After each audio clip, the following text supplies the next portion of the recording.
Exchanging hugs? Well, that's nice for them. I'm not good at talking about personal human bodily affection one way or the other, so I think I'll leave it to these two gents to talk about why they thought it was good to hug one another.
What was your reaction to seeing Russian President Putin and Chinese President Xi exchanging hugs?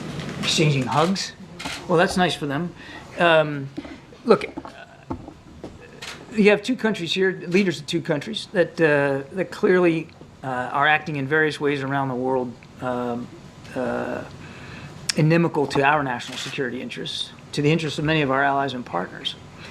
No surprise that these two leaders continue to try to develop this burgeoning relationship, but they're also two leaders that don't have a long history of working together, and officials in both governments that aren't necessarily all that trustful of the other.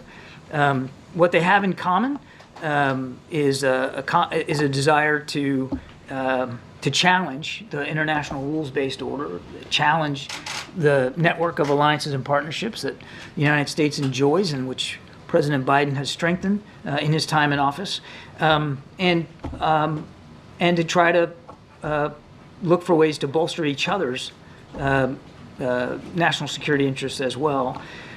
So we didn't see anything coming out of this meeting that we were necessarily surprised by. I wouldn't go so far as to say we weren't concerned about this relationship and where it's going. Of course we are, and we're watching it closely.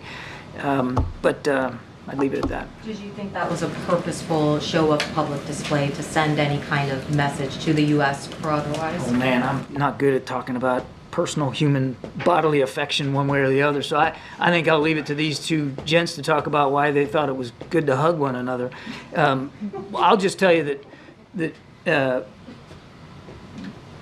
we take seriously the challenges that both countries represent, and we take seriously this burgeoning relationship between the two of them.